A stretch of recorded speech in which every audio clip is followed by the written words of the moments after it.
past is history, the future mystery. This moment is the gift. Every second we're together. That's welcome, Miracle Makers. We're so excited that you're here. That is Miracle Maker Greg Larsen singing in This Moment is a Gift. You're joining Dr. Sarah Larsen live in UBN Studios in Sunset Gower, the oldest studio in Hollywood. It's where James Van Praagh is. It's where Scandal is shot. And it's where we get to invite our dearest friends and mentors and people that we really admire to come share some golden nuggets, juicy miracle moments in their lives. And so we're so excited that you're here. We can't wait to bring on our guest, baby. I know. I have, in the recent few years, I haven't been inspired by many people, but our guest today truly inspired me and created miracles in my life. So I'm very deeply grateful for her. We're so grateful to share the air, and we're going to just bring her right in. Yeah. Marcia Wieder is America's dream coach. She has coached presidents. She has coached Hollywood celebrities. She's coached us. Yes. And she's here to coach you, Miracle Makers, with all of her wisdom, amazing beauty, insights, being tuned in. Miracle Makers, we present Marcia Wieder.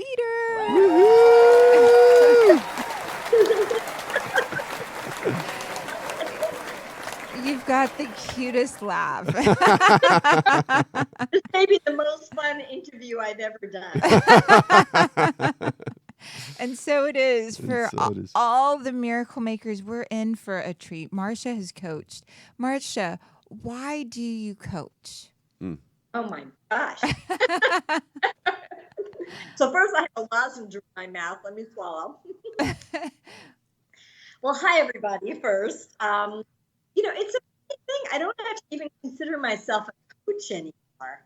I sometimes say I'm a terrible coach because I tell people what to do. But the reason why I do what I do is because it's a calling.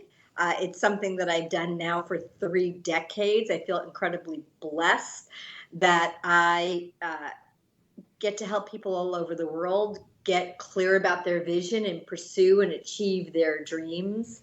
And it's evolved a lot over the years, but I do what I do because it's what I'm here to do. It's so beautiful because you found that miracle seed of what was amazing within you and being able to talk to and connect with very quickly what it is someone is trying to express, and then clearly see the dream, the miracle that's possible, and to build out strategies and doing that over and over. What have you got to think? What have you got to feel? Who do you have to become? Well, the other thing that I guess I am very proud of is that I've trained and certified now close to 2,000 coaches.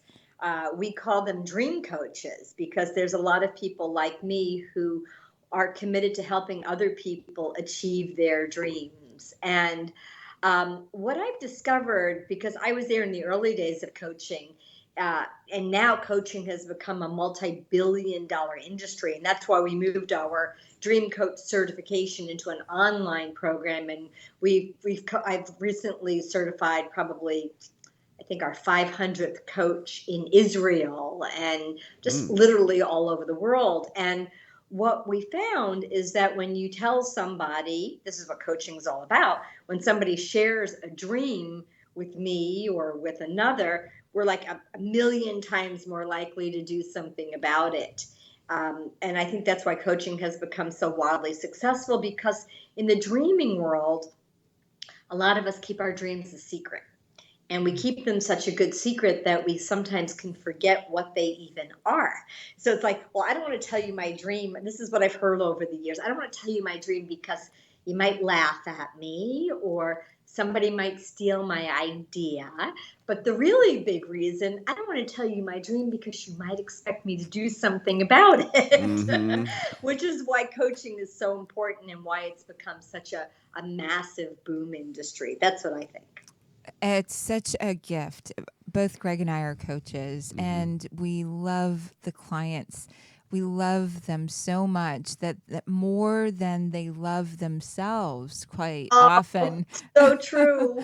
It's so true. I love that you said that. In my case, I often have to believe in them before they believe in themselves. And I've been gifted with the ability of seeing people's potential. So part of my, I guess, coaching capacity or teaching capacity or whatever it is. Oh, I love this picture that you have up. This is with a young gal from Spain, and her dream was to be a DJ, and she came to my conference last year. We brought her up on stage, and we found a couple of people to help her in Los Angeles go out and have the DJ experience. But the quote that you have up there, it's like, often, we see something in others that they don't see in themselves. And that's what's one of the things that's so valuable, I think, about coaching. So I often see people, I see their potential, I see where they are, and often can see where they're stuck. And sometimes we just have a switch stuck in the wrong position, or we need to get a new perspective of ourselves. And I think that's the blessing of the work that you guys do as coaches. Now, I have to tell you, 3 decades of writing. I've written 15 books on how to make your dreams come true. And I often have to start out by, oh my gosh, there I am with very short hair. I was on Oprah with that book. Oh my God, and bare feet. You really dug up some. There I am now. That's the newest book with the Oprah quote across the top that I love. Marcia's right. You have to be able to identify what you really love and really want before you can get it. I was on Oprah a couple of times. But the word dream, it's really interesting. So I often talk about dream as a noun, making your dreams come true, or life is but a dream. And I make a distinction between a dream and a fantasy. Like in a dream, you can design a strategy for getting there, unlike winning the lottery where you can't do anything to make it happen. But what I love the most about this last book, and why it's my favorite, and it premiered at number 4 on the Wall Street Journal bestseller list. But what I love the most about this and number 1 in all of nonfiction on Amazon and in 10 countries. And I'll tell you what was different about this book from the 14 books before it. In this book, dream became a verb. And yes, it's still a noun, making your dreams come true. But when I really got it in my bones, that dream is a verb, and it's really about creating our life. And it's not about thinking about it or talking about it, but actually doing what's most important to you. That became a game changer to me, even after, speaking about and teaching about it for so many years. It's so beautiful. And I think one of the things that you're pointing out so beautifully, there's so many nuggets to pull out of that. We're never done is one of the things. Dream has been, and you've dreamed and coached and been with so many people over years. And in that process, you continue to learn and put on paper and put into each person's heart this ability to become their potential and to become the verb that they are, to become, for dream to be that verb is the latest frontier that's coming through. And baby, what's coming up for you? Well, I think it's so important to have this conversation and to realize as a miracle maker, it's when we experience the inside this powerful dream that we know is meant for our life and we start taking action toward it, that's when miracles happen. That's how we can affect miracles in our life. Yes. Yeah, it makes me feel into that we were created to create, and that a lot of us have forgotten that it's our birthright to create or dream a life that's filled with joy, love, and abundance. And no matter how old you are, never too old and never too young, but to take the time, to ask the thoughtful questions. How do I really want my life to be, and what am I willing to do about it? I think it's not a function of society or how much money you have or where you grew up. Like each and every one of us has that beautiful miracle maker seed, that seed of potential, that dream seed inside our heart and soul. And it's up to us to plant it and nurture it and to act on it. And so, what was the first steps that you took for just that? Some of your story on making and doing that. Well, how far back do you want to go? as brilliantly as you would take us. Well, I will tell you, many people, and feel free to interrupt me if I go on too long with this piece. Just feel free to jump in anytime. Many people climb to the top of the mountain only to discover it's the wrong mountain. We pursue a goal with all of our fervor, and then we realize that at some level it's not meaningful or it's not fulfilling. So what I know that all three of us talk about is knowing your purpose, and that standing in your purpose, the quality of your dreams and the quality of your life will change. Well, in the new book, in one chapter, I talk about 5 different ways to discover your purpose. But I'll address one that really speaks to my heart and my own life. And that is that when we're born as perfect and whole. And something happens to us early in life that forms our worldview. And some people call that a wound. It's kind of, things were going along perfectly, and then something happened not according to plan. And how we deal with it forms us. And it's really perfect. It's supposed to happen. It helps us fulfill upon our purpose and our destiny. So the year that I was born, my older sister, who was 5 years old at the time, Audrey, lost her hearing and went deaf. And she's still my older sister. And but as we grew up, she became very handicapped. She had a degenerative nerve disease, and her loss of hearing turned into hard of hearing, turned into complete deafness and blindness. And I have a sister that is blind and deaf, and she's married, and she has beautiful children. As a matter of fact, I'm in Florida, sitting in the real estate office of her youngest son. So it's just present time here and now. But my father, bless his heart, who's still alive and still married to my mom in Florida, got very angry, and he banished 2 things from my home. He banished music because it was too painful for him that my sister couldn't hear it, and he banished God. I basically grew up in a home that was pretty faithless. There was no hope. Now, who did I become? I became a compensation. I learned the new word. I was in Israel recently, and there's a word for being a compensation. It's called pitsui. So I learned that I am Pitsui. I became Susie Hope. I became Susie Faith. I became all about you can do it. And as I grew up, that became my life calling, my business, my career, my purpose, and my mission. So at a very early time in life, I learned that what I teach now, that you can choose to believe in yourself, you can choose to believe in your dreams, and that ultimately you demonstrate that you're more committed to your dreams than to any doubts, fears, or reality by taking action. So it's not enough to click our heels together 3 times and say, I do believe. We actually need to do something about it. So all of that got turned into a body of work, tons of books and videos and Oprah appearances and PBS and working with 3 United States presidents. But all of that I can disseminate down into 3 words. So in school, they teach you the ABCs. In my books and Dream University, my company, we teach the CBAs. Get clear about who you are and what you do and don't want. That's the hardest step. That's a hard one, yeah. Yeah.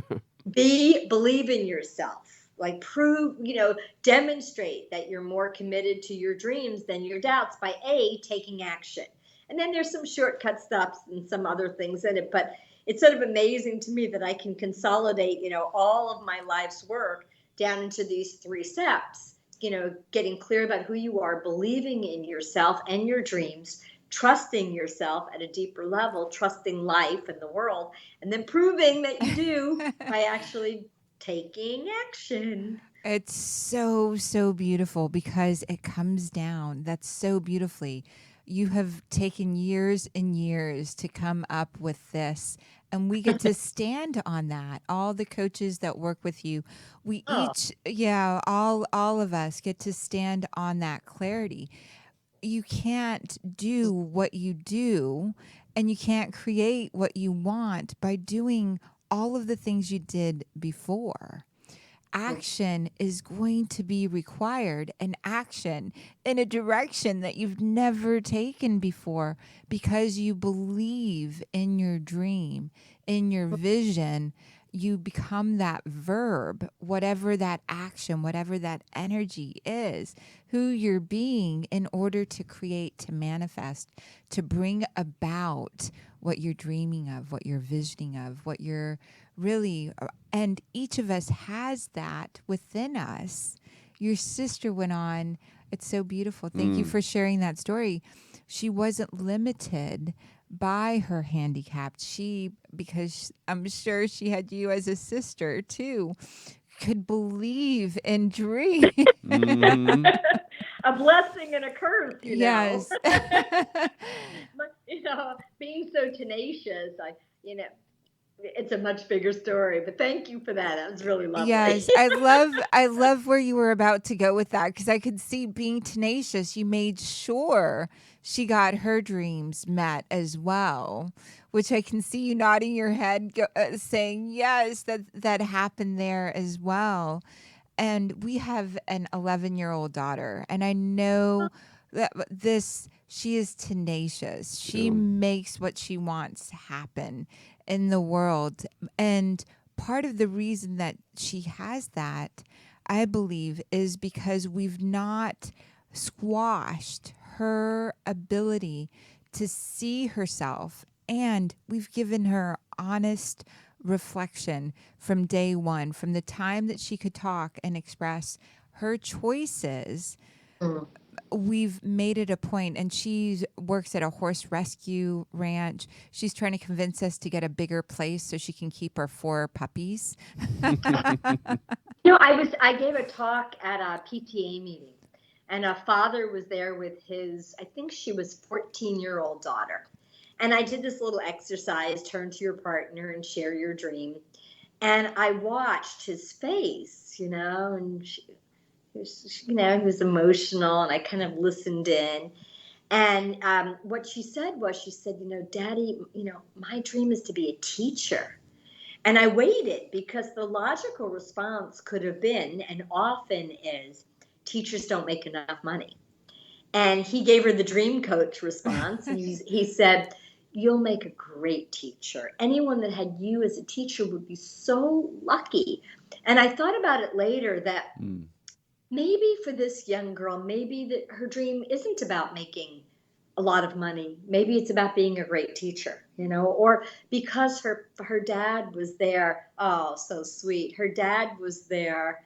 I'll come back to the story about this little girl, Heavenly Joy. She went on America's Got Talent, and people were, because we had her speak and sing at one of my conferences, and then people started. We saw her on America's Got Talent last night, and just an amazing gifted So child. Marcia's talking about, just for those that are listening on the podcast, we have different images going across the screen. Oh, And okay. there is this beautiful screenshot of a little girl with her arm up Yeah. in this beautiful outfit She at had one just of. performed on my stage in front of 600 people. And so it's our engineer is so beautiful for editing this together for our audience.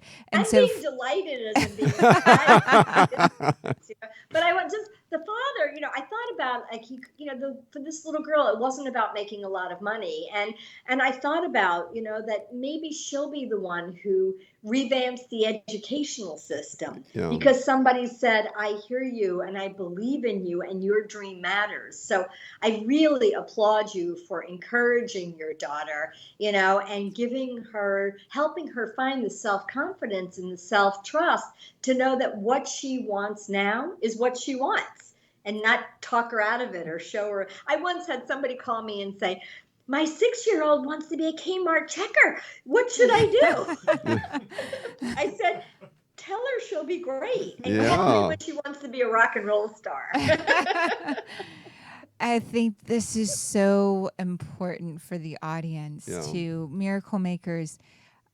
Whatever your dream is, and whatever your dream is in the moment, right now, to give yourself permission, like in the universe, there is this brilliant father, this brilliant mother that is raising you to express your dreams and to trust all along the way the coaches, the people, the dream makers that you're calling in, the miracle makers will come be with you to harness that dream all the way out. And so get clear on what you want. Give yourself permission to want that dream, that vision, and trust that the universe, if you take one baby step in that direction, one of the baby steps could be sharing your dream with another person. One of your baby steps could be looking up how someone else made that dream came true. It could be getting a coach that's done it very fast and can help you create the strategy to realize that dream or clarify that dream as well. But the other thing I would say is that because it's so critical to be that support for other miracle makers, for other Yes. dreamers when they share their dream. Because I know as a parent, I hear my kids say stuff, and inside I'm like, oh, but both Sarah and I model this beautifully, Yes. she modeled it originally for me. We just say, that is awesome. You're going to be Yes. great at that, whatever that is. And whether or not it comes to fruition, whether or not they follow through on that is one thing. But to always uplift them as a dreamer is so critical. So- Whether it's your child or your parent or your best friend, whatever it is, it's challenging for us to hear other people, and we look at them and go, there's no way you could do that inside. But for them, they need to know that their dreams are of value. And if that's what they're Yes. feeling, and that's what their heart's telling them, they need to be reassured by other dreamers and other miracle makers that is awesome what they're dreaming. Yeah, I'm just going to chime in and punctuate what you both have said, and that is that sometimes where a big dream or a long-term dream dies is when we just plop it down on our to-do list, like, write a book or move to a foreign country or start my own business. So I love that Sarah talked about taking that first step. I often talk about designing a simple project that you can easily accomplish in 1 month or less that demonstrates you're serious about the dream. So a month is a short enough period of time where you can stay passionate and excited about it, but a long enough period of time where you can see a real result. And most of us need to see progress or some kind of result in order to stay motivated. So I think that's one thing. And then I love what you also brought in, Greg, this whole idea of being a dream team.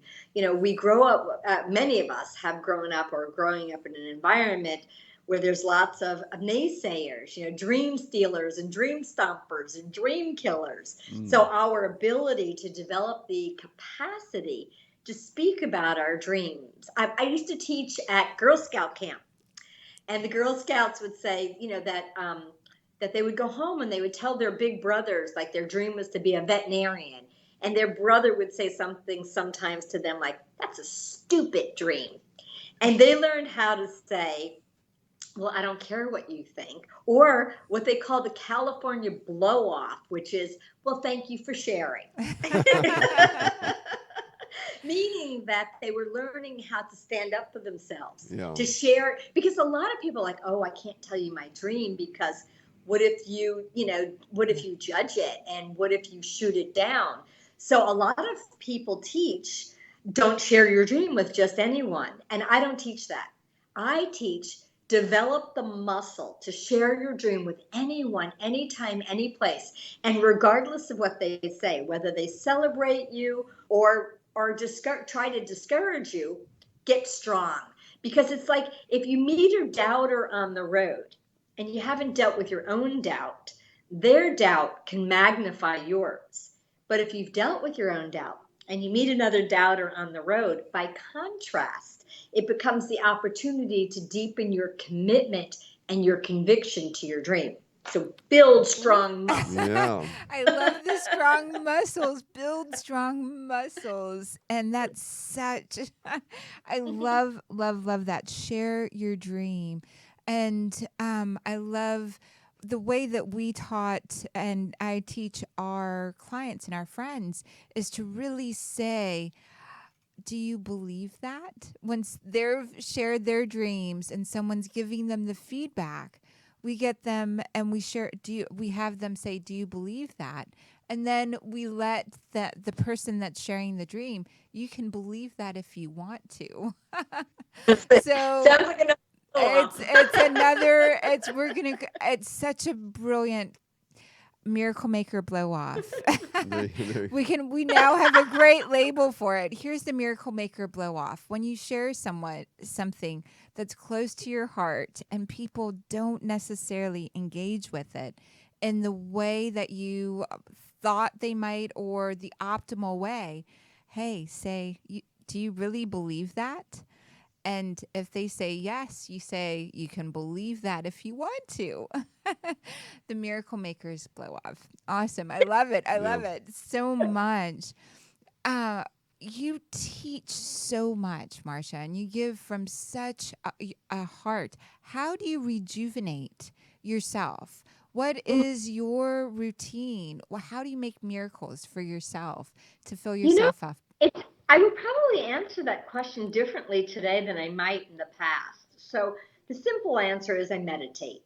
To live on purpose requires three things. One is that you have a spiritual practice so you can hear the deeper wisdom beneath the ego, usually a meditation practice. Number two, you know what's unique and special about you. And number three, you find a way to be of service with it. So that number one step is, and certainly while I'm teaching, we're going to spend the year together, and I spend a lot of times on the breaks bringing my hands to my own heart, breathing, emptying, getting still. That's a practice that I have for rejuvenating myself. As a professional speaker who's been on the circuit for decades, I learned how to step in and completely give myself, and then step out and completely hold myself and nurture and revitalize myself. But the answer that I would give today, that I don't know that I've given before, is that the more that I'm doing what I love, the more energy that I have. And the way to do more of what I love, and it took me many years to get this. It's so funny when I throw something out and it sounds like such a simple concept, but of course it took me decades to figure it out, right? The most important practice that I've been developing over the last, I would say, 5 years is the practice of discernment. The practice of saying no more and no thank you to anything that's not true for my heart. The practice of saying no more to anything that I'm complaining about, that I have a choice in. I mean, obviously, we don't always have a choice, but when someone asks you to do something, if you don't have to do it and you don't want to do it, why are you doing it? The discernment of anything that's out of integrity with my heart and soul. So more and more, my own true north became much more refined and much more aligned with the life that I'm living, which then actually gave me extra time and extra space and extra energy. People look at me and they say, you run a multi-million-dollar business and you spend more time playing than anyone I know.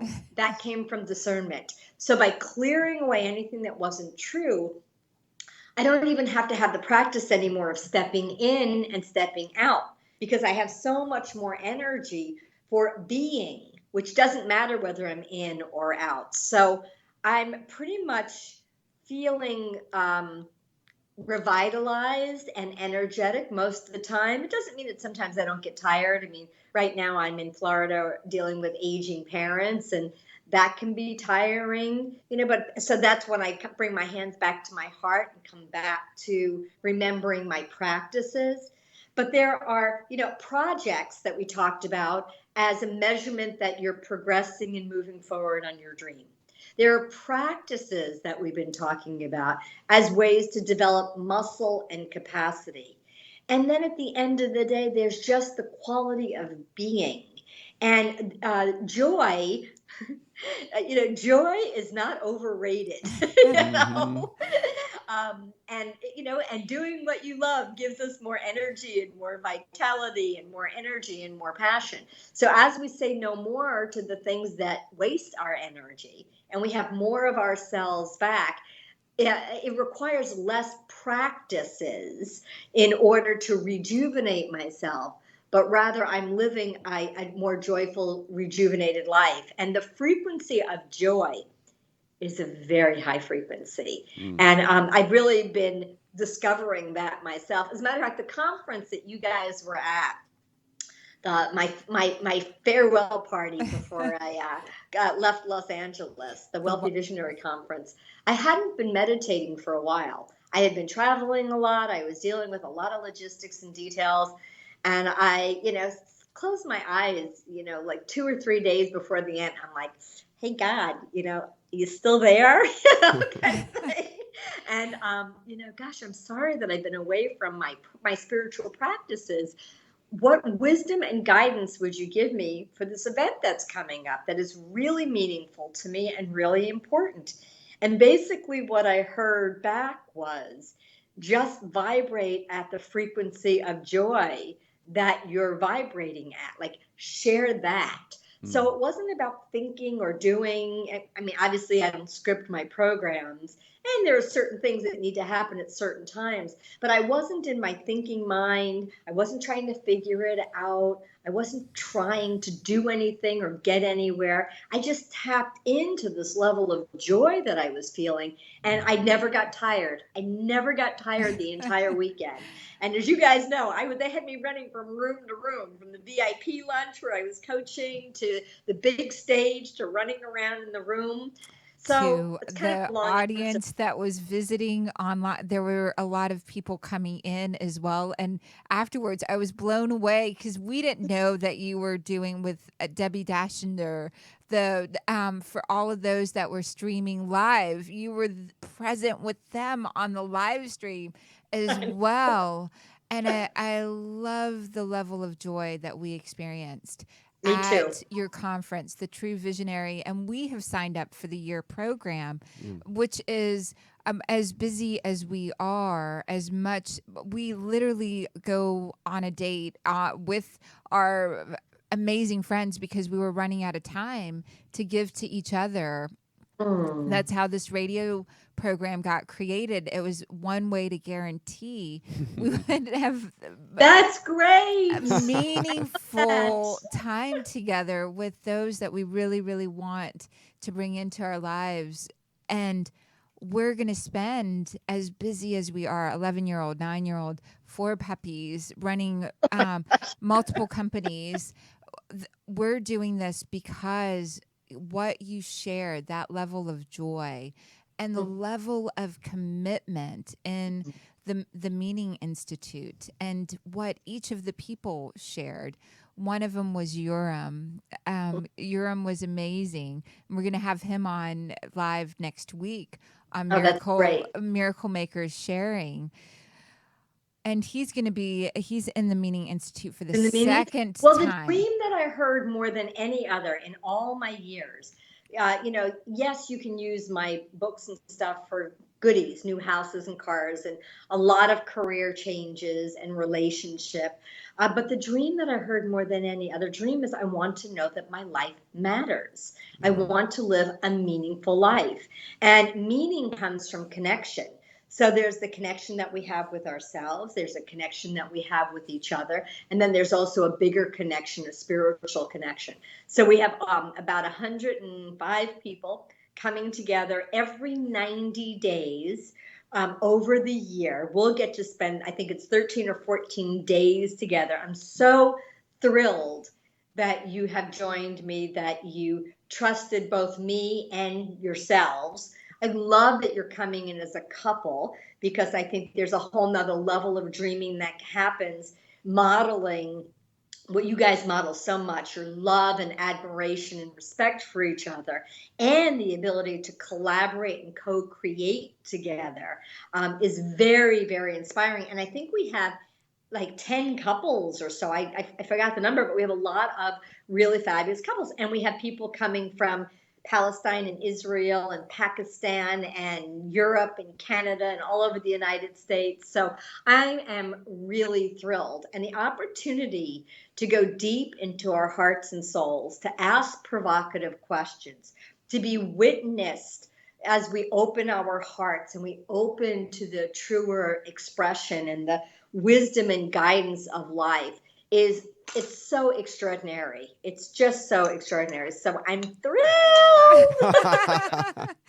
And miracle makers, send us your dreams. We will hold them. We will carry them. We'll write them on note cards and bring them in with us to the conference that we're going to and make I part. love the idea. I love that, because we will have altars. We'll have a love altar, and there's places there where we put objects that represent both our personal love of our family, of our puppies. I have two dogs as well.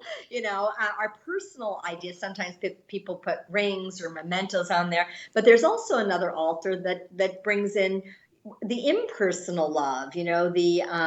It's a strange word for it, but it's something bigger than the personal. So people might bring an image of Mother Mary or Buddha, or something from nature that is really meaningful to them. So you can absolutely bring in the names of people who love you, and more specifically their dreams, and we can imbue their dreams with even more energy to support them, because none of us need to do this alone. That's such a big part of what we're doing at the Meaning Institute, and I know what you're doing here with Miracle Makers, and that is that when we come together as community, that's a very meaningful experience as well, and that we don't have to do it alone. That's so beautiful, to create the container, to know that there is something greater. And those objects on the other space, the other altar, the things that remind you of there is this greater love, Mother Mary, nature, all of the ways that we tap into the inner knowing, inner love ourselves, and then to bring the personalized love in as well. All of those are so important. You've given us so many juicy tips to go deep inside and connect with yourself on a regular basis, and to really hear your heart's voice being filled with that connectedness to something deeper and meaningful, trusting that being a verb. And baby, what else are you hearing? Well, what I really love, Marcia, is what you came up with. Like you say, your latest discovery is this need for discernment, because the world there's so many requests, and I see this in your life, my love. You have so many requests. There's such a need for a high level of discernment, because everything can be honored for what it is. It's all wonderful. There's so many great things going on, but without that discernment, it's so easy to spin your wheels, or to waste your energy, or to feel drained. And so that's such a great, awareness you had, and how I remember we went to your experience. I think the first question you asked is, what do you need to quit? It's like, wow, that was a big one right there from the very start, because it's so important to know what you need to quit. And so how do you build those discernment muscles? Where does discernment, as you experience it, where does that come from for you? Yeah, it starts with, what are the simple things that you know that you have to stop doing and are able to? Because if we start with something that I know that I should do, but I don't have the ability or capacity, or it's not the right time, we can sabotage ourselves. So I ask people to think of, look at there's kind of three big areas in life. I've used this also when people say to me, well, I don't have a dream. It's the same three big areas. We can look at health, wealth, and relationship.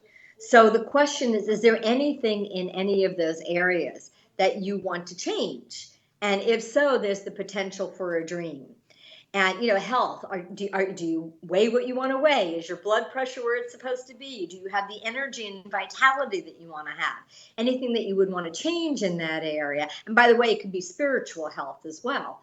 And same thing in wealth. Are you spending more than you're making? Do you have a budget? Do you need one? Do you want one?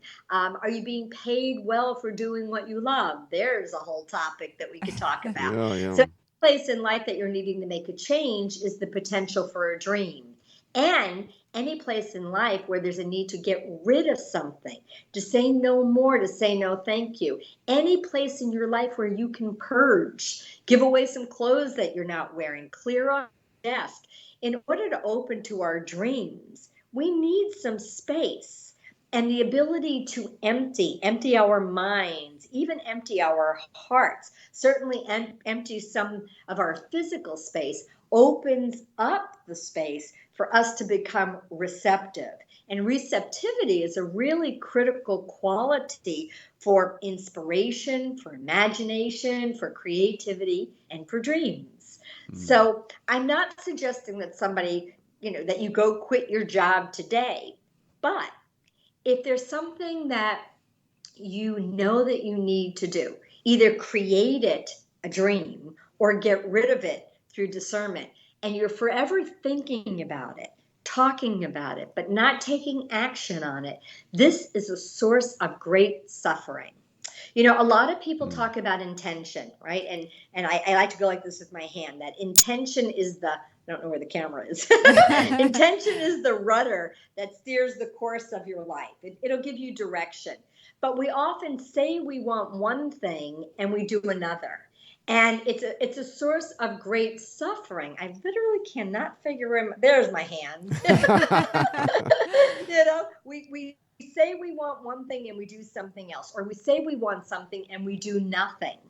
And nothing activates the internal voice of the doubter. We all have a dreamer that says, yes, I can. And we have a doubter that says, no, you can't. Well, nothing activates that doubter more or faster than saying you're going to do something and not doing anything about it.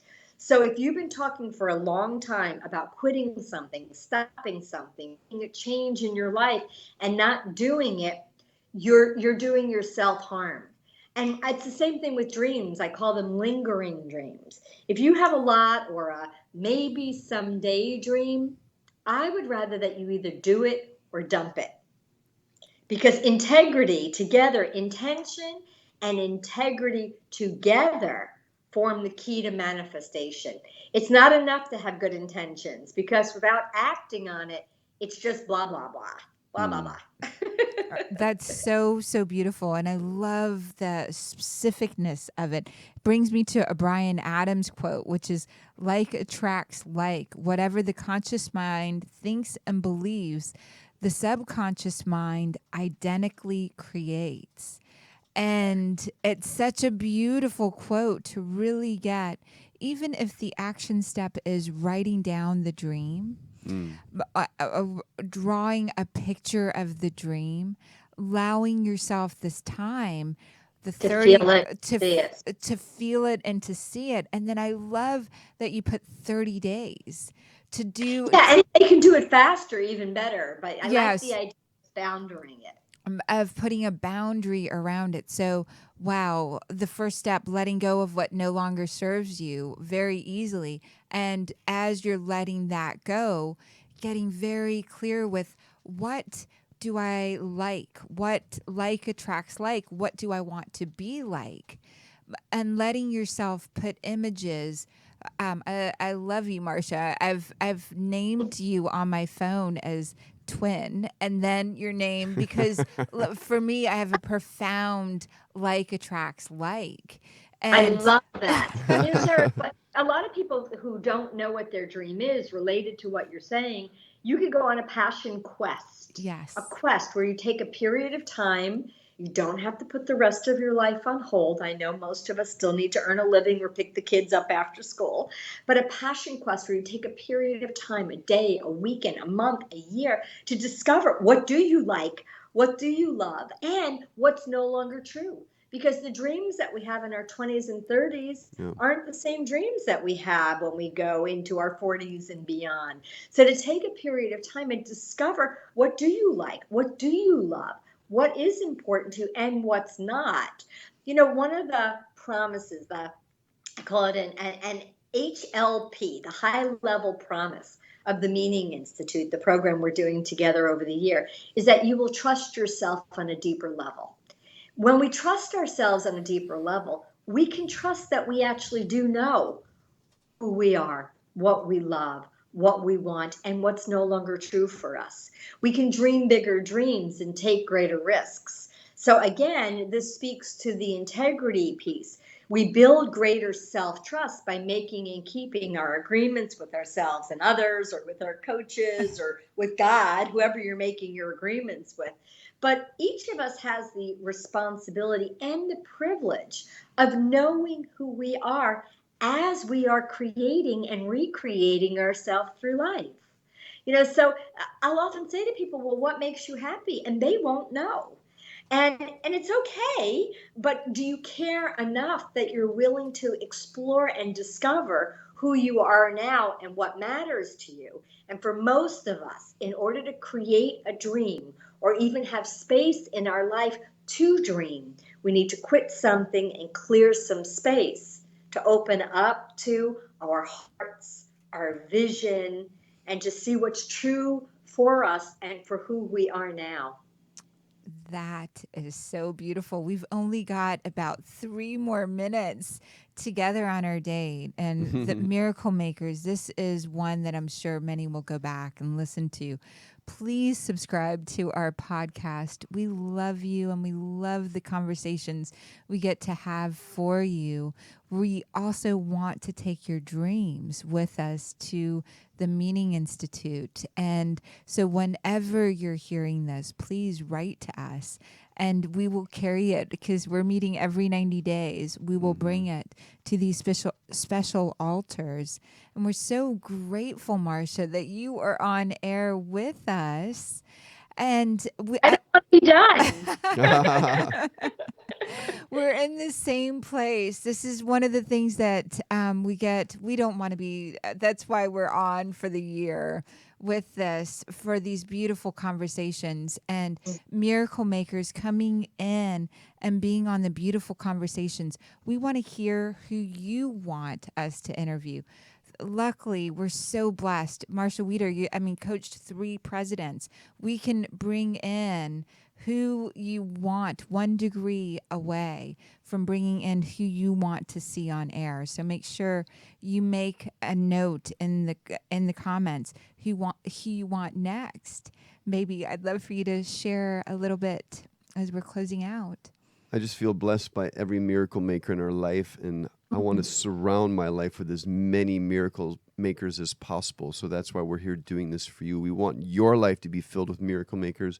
We want you to experience miracle makers. And so all the stuff we do is for you and for us, our children, really, because we want our children to experience their dreams, to see wherever they go, people being miracle makers and dreamers. And so that's why we're here doing this. We want you to know about Marcia Wieder. That too, yes.